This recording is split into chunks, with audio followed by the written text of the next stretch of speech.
let's talk about Netflix. Let's talk about this Seaspiracy documentary on Netflix. It's kind of pops up every now and then as a often watched. Have you seen the documentary? I have. Have you? Have you watched it? You know, I watched it last night. Actually, a friend of mine sent it to me. And what did you think of it? I mean, it's interesting because it kind of it felt like to me sometimes that those Russian dolls, like we think this is the story, then I think this is the story, then like it just kind of continued on all the way till it got to the end. The last result is eat plant-based foods. That's right. Stop eating, Don't eat stop animals. Yeah. eating fish. Yeah, It, you're right. I had the same sentiment at the beginning. They were talking about plastics, so yeah, absolutely, it's a problem. Let's talk about it. And then they got into sustainable fishing, which they believe, or the documentary would suggest that it doesn't exist. And then you scratch your head because when you talk to organizations like Marine Steward Council or Ocean Wise, well, that's what they do. Actually, they promote sustainable fishing. So if you decide to say that sustainable fishing is not something that should exist or does exist, then that becomes a completely different message altogether. In the end, you're basically encouraged to become a vegan. And the doc and the lead, right. the director of Seaspiracy is in fact a vegan. So I was a bit confused by what the message actually was. What would you agree? Yeah, I think I think they made some, like all documentaries. I think they hit the mark on a couple things. I mean, it was a good watch. I'd encourage anybody to watch it and It's well form done. their own opinions. Yeah, it's well done.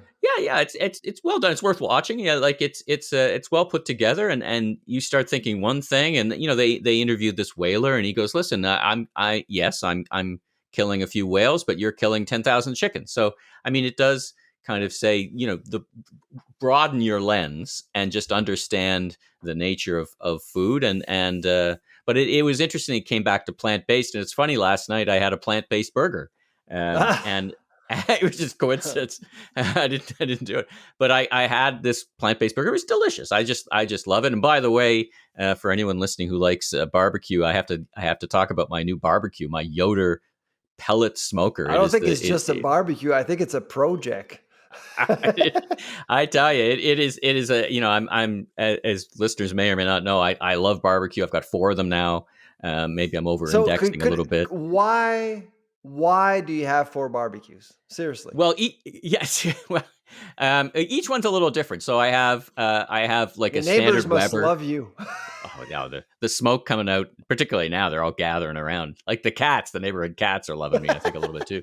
I have a standard Weber kettle grill with charcoal for just that charred flavor. I've got a little charcoal one for spadini, the Italian spadini.